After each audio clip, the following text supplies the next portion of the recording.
devastation has occurred.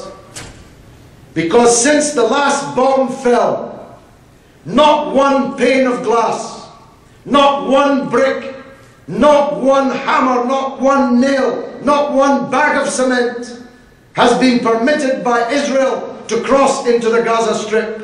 And so the families of those 61,200 houses continue to live out in the open, under a tent if they're lucky, in the rubble of their house if they're not.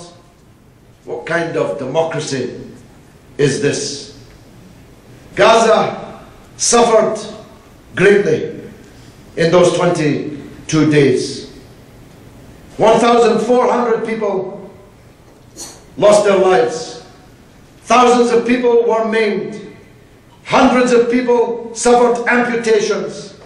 Scores of them suffered double amputations. Dozens of them suffered triple amputations. Going around in wheelchairs or being carried around for the rest of their lives. But God is great. More Palestinians were born in that 22 days than were killed by Israel in that 22 days.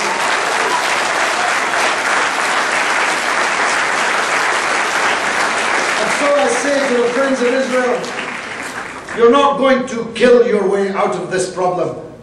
You can't kill enough Palestinians to solve your problem that way. The Palestinian people were not broken by your aggression. They did not surrender. And the Palestinian people will never surrender until their country is returned, until they can return to their country.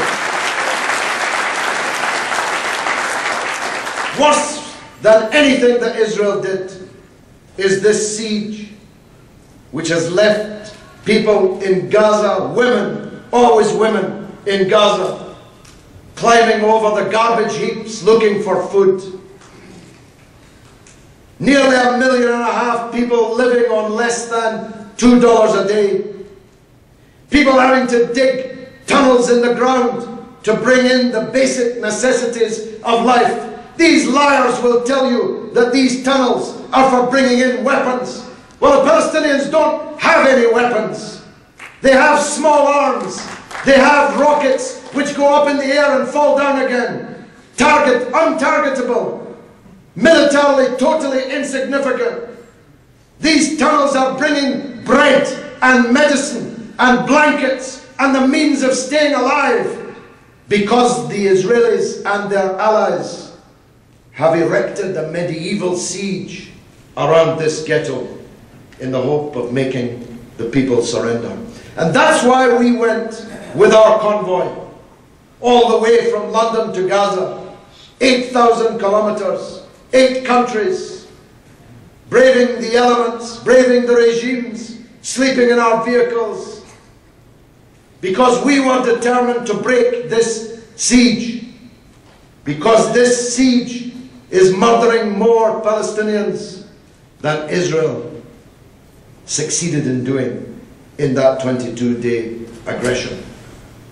Later in the summer, I will be leading from Caracas a Viva Palestina Venezuela Hugo Chavez convoy to Gaza.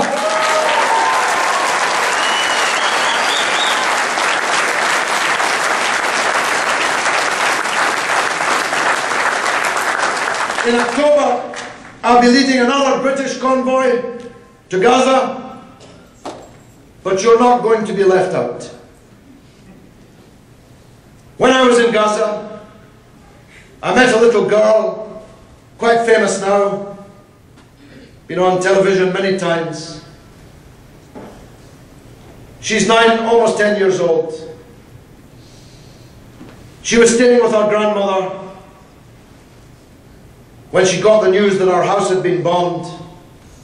When our grandmother took her to the house, it was discovered that her mother and her father and all 5 of her brothers had been murdered by Israel in a bombing raid on their house.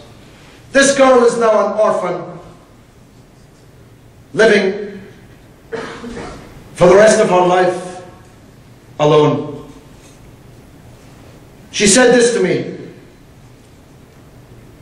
I know this will be painful to you to hear.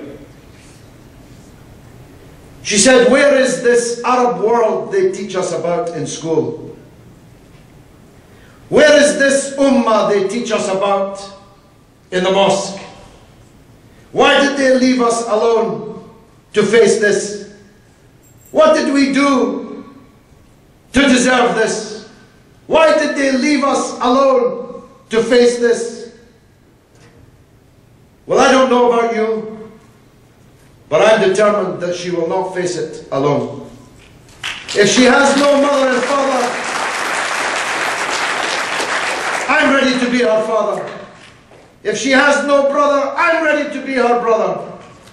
And I hope you're ready to be her mother and father. And you're ready to be her brother.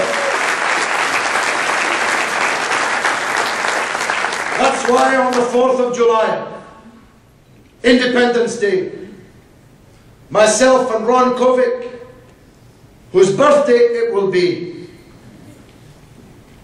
will lead Viva Palestina, USA, all the way from JFK in New York, all the way to Gaza. We're going to lead a convoy. This is my target. 500 trucks flying the American flag with 1,000 American citizens on board and $10 million of aid on the back. And we're going to drive to Rafah. We advise and hope that no one will stand in our way. We advise and hope, maybe Israel's friends in the audience can pass this along, that the Israeli Air Force forswears to bomb the American citizens as they go in.